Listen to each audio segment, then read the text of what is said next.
Welcome to another Grandpa and Adrienne video. Mostly Adrian. So this is Adrian's Roth IRA. So Adrian does work for us around some of our rental properties. She helps us clean, paint. What else did you help do? Help take care of the dog. Yeah, but that's not the rental property. So that rental property, you help your grandma paint and clean, carry out garbage, mow, pull weeds, Oh, and she takes naps.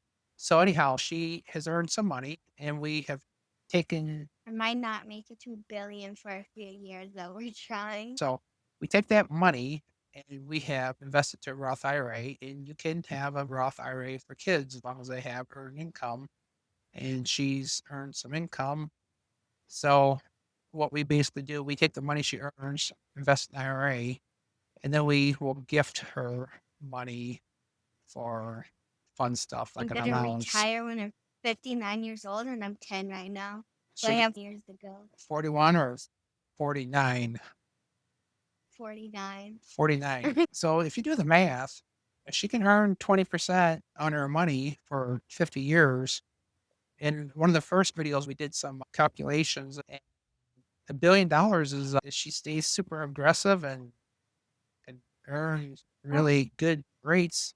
Warren Buffett, he made a billion, right?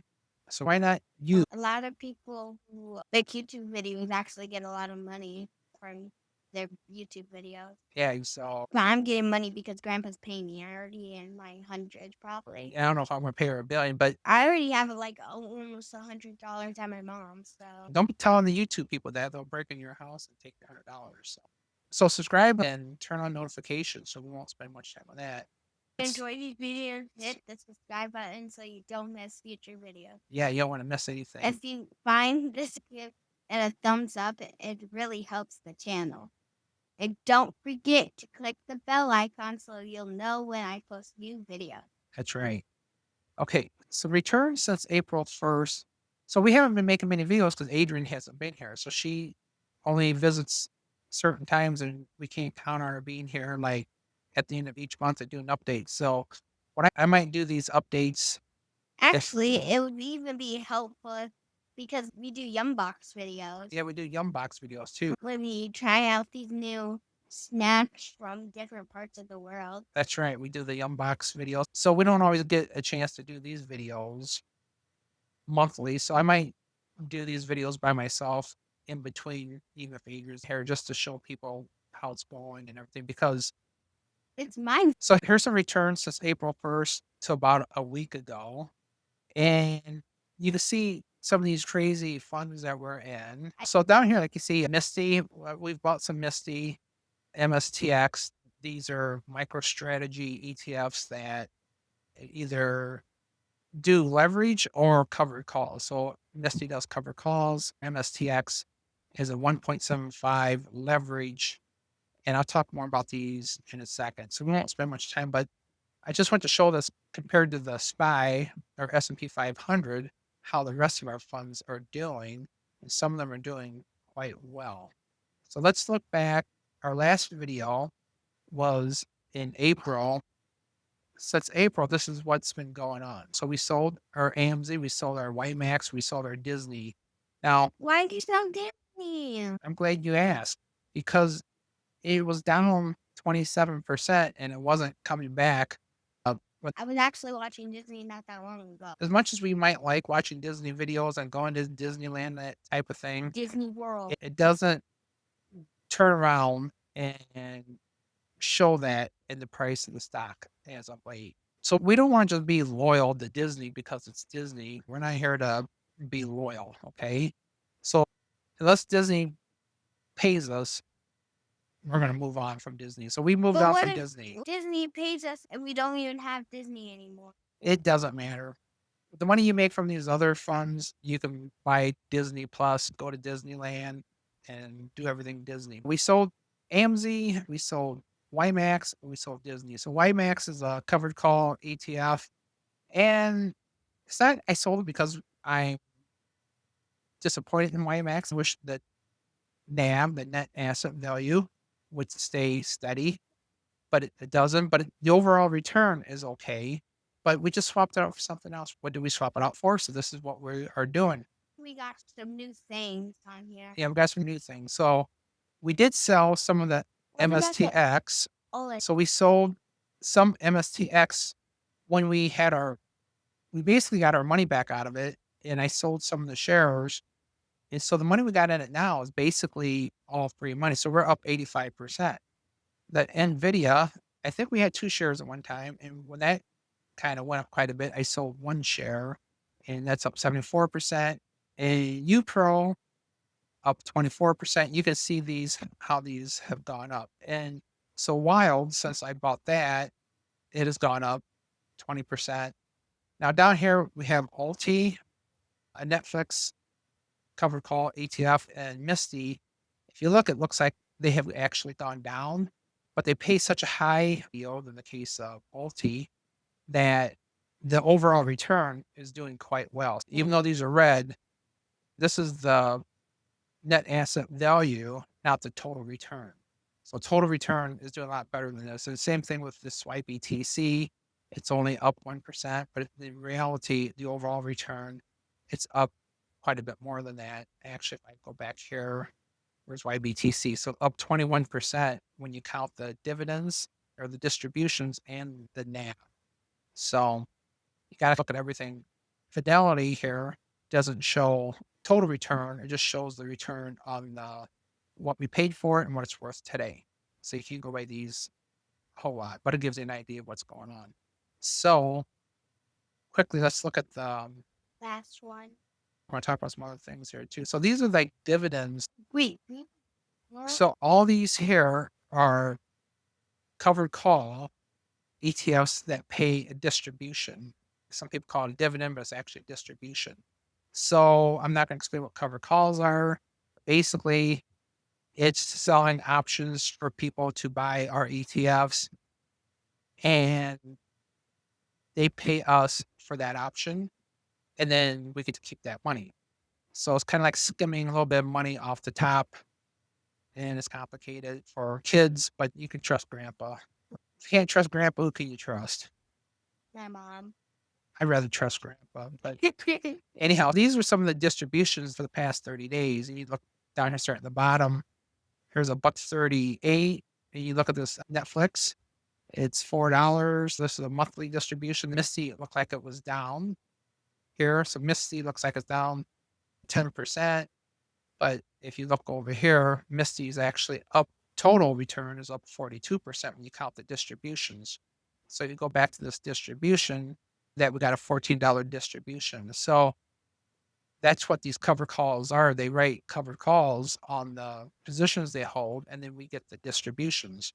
And sometimes by selling those cover calls and the way things work, the net asset value goes down a little bit, but we get the distribution. So you could buy some more shares to balance that out. But the bottom line is total return, and the total return is 40 some percent since April. And then these are some of the other ones that we have here. So what I want to do now is look at some of the individual things and explain what they are. So Adrienne might not understand this today. She could refer back to this someday when she's older and find out how she became a billionaire. So the first one we'll look at is the MSTX. And let me do something here. Okay, so we have MSTX. So MSTX is a double leverage fund ETF that buys MicroStrategy. So MicroStrategy or strategy, if it goes up $1 by being double leveraged, this ETF will go up $2. And what we learned before, Adrienne, if it goes up $1 or $2, if it goes down, it also goes down how much? $2. Yeah. So if it goes up double, it goes down double. So it really fluctuates. So if you have a lot of anxiety and things like that and get nervous easily, you don't want to mess with these because they go up and down a lot. The only time I get anxiety or butterflies in my stomach is when I'm like go really high up on a roller coaster and then fly down. So this is exactly like a roller coaster. And you will get butterflies in your stomach if you watch this. and you will throw up sometimes if you watch it too much. So I will. It's only actual like roller coasters because when you go on a roller coaster, you go up and you think everything's fine, and then you fly down. yeah, it's the stock market. It's just like this. No. Everything's fine, and then they talk about tariffs, and then everything goes down like a Uh, roller coaster. So you got this figured out. So the next one is the NVIDIA double leverage. So NVIDIA is the chips that they use for AI. NVIDIA has been around. They mostly was famous for graphic cards, making graphic cards for video games. And then the AI boom took off and NVIDIA just boomed. So if NVIDIA goes up 20% next year, this is going to go up 40%. But if it goes down 20%, it'll go down 40%. So double leverage.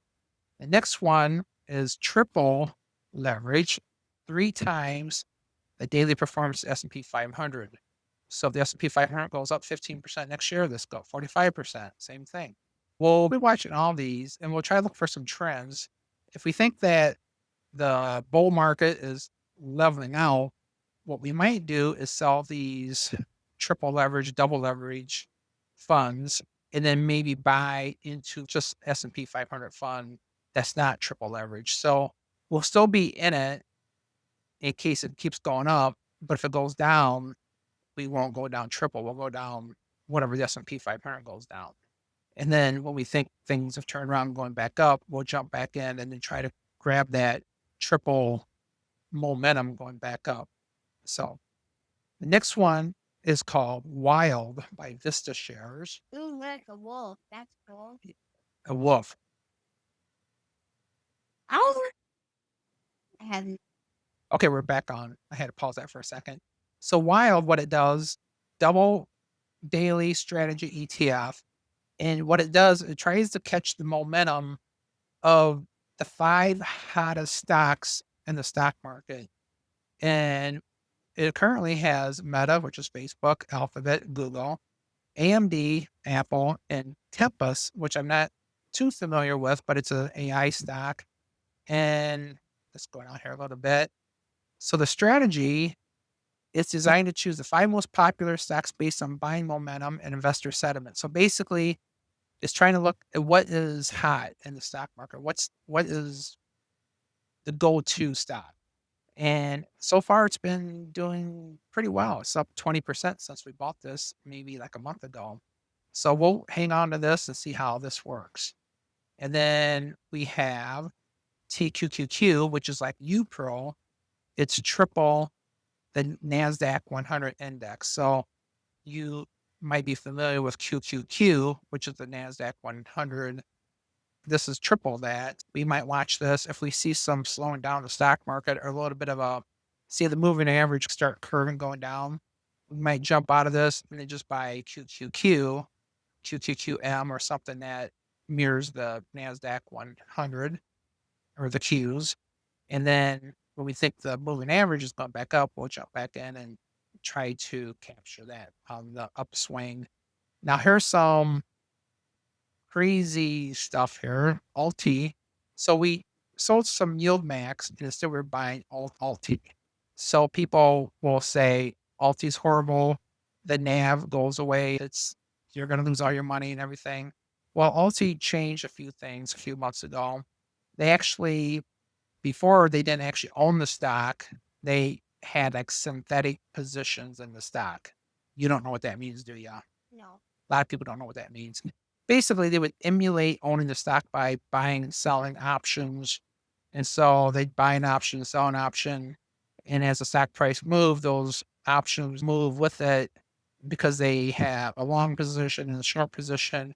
It moves like the stock, but they don't really own the stock. Hard to explain, hard to understand. They changed that a little bit where they actually own the stock and are writing options on it. So where before the NAV was dwindling because they didn't actually own the stock. They didn't have nothing to show for it. Now they actually own the stock. So if the stock prices stay steady or go up, the NAV should stay steady. That's my opinion or interpretation of it. And since they've done that, it's been staying pretty steady, but it's still paying like an 85% distribution rate per year based on a year. So the stock is worth about $6 a share and is paying out 10 cents a share per week, which comes out to be like an 85% return. So we trade our yield max for Alti to see how things are going to work out. And I don't recommend this for anybody unless you have spare money that you want to toss around. Perhaps I think it's a lot safer than going to Las Vegas and gambling, but it's not for your total retirement fund. So actually, in my retirement fund, I did buy some shares of this. So it's money that I can afford to lose, but it's not, I don't want to lose it, but I think it's, I think it's, they're onto something here. And the last thing we'll look at is curve.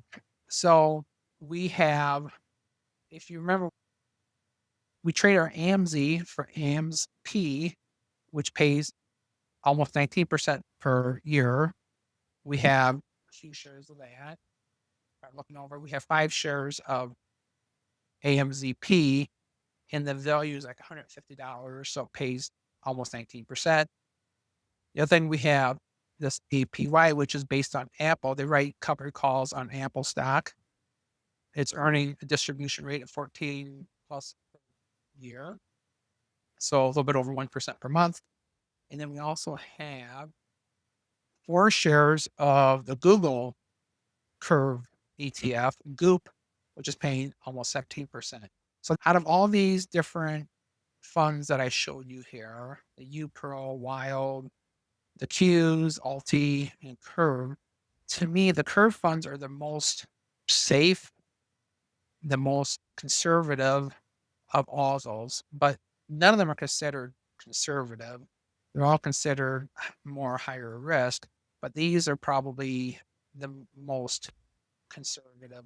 And so what we'll probably do for Adrian's Roth IRA is maybe keep about a third of the stocks in things like the UPRO, Wild, and TQQQ. These don't pay much for distributions. They're in it for growth. What we, and also the MSTX and the NVIDIA, those are growth. So we'll probably keep like maybe a third or half in these growth type things. And then we'll probably keep half into covered call ETFs like Alti and Curve. And we still have some yield max funds, the Netflix. So probably keep it 50-50. We could probably do better just keeping things in the growth side and not in the covered call ETFs. But what I like about the covered call ETFs is that because we're getting some weekly and monthly distributions, it gives Adrian some monthly money to reinvest in maybe some new things and keeps this so we can change it up a little bit each month without having to sell things. Does that sound reasonable? How much of this did you catch? Very little. No, I catched it. Like, You, under, you understand what all this? no, not really. I don't understand it. She's listening, but she was multitasking. So I don't expect her to understand all this. As she gets older, I'll explain more. She understands a lot of it. She understands what dividends are. Company does well, pays out dividends. She understands rate of return a little bit. Like she understands that a 10% return is pretty good. But if you get 20, 30% returns, that between having $1 million when she's retired, 20 million or 50 million or 100 million or a billion, she understands the more rate of return she can get now and compound, the more she'll have when she retires. So I can't live forever. So the more she can learn now, even if she doesn't really understand it, she knows what is possible because there's people I know who are teenagers or in their 20s or 30s or even their 50s and 60s that don't understand investing. And oftentimes they trust a stranger with their money, and the stranger knows that these people don't understand money. But what they understand is that they could skim like 1 or 2% off the top for their fee and then give the person maybe something equal to the S&P 500, which is still good. And the retiree thinks this guy he made me 12% last year and he took 2% of your total nest egg. So if you got $2 million, he's taking 2%. He's making 40,000 just by putting money into an S&P 500 fund, which you could do yourself. And I've also heard of horror stories where investors will just keep buying and selling things, or advisors, and they get a commission every time they buy or sell. So they're taking 1 or 2% of your money off the top, and then they're buying and selling constantly, earning commission off these buys and sells. The more they buy and sell, the more commission they make off your money. So they don't care if you're breaking even or coming out just a little bit ahead. They'll tell you, go to the market and do good. Or Donald Trump calls the market to crash. The reality, if you wait things out, you're never going to really lose money unless you sell. I think Warren Buffett said that. You don't lose anything unless you sell it. So if you're hanging on to it and then selling it when the market is up, that's the thing to do. So anyhow, hope Adrian go back and watch these someday. Learn I was actually about to ask Grandpa at the end. what are these videos called? They're called Adrian's Roth IRA, becoming a billionaire. So I'll have to send her the link. Okay, so I'll maybe do an update even if Adrian isn't here on a monthly basis, just so that everybody can see how things are going. So we'll see Well, you. have a good day who's ever watching this. Have a good day and a good month and a good evening, and we'll see you next time.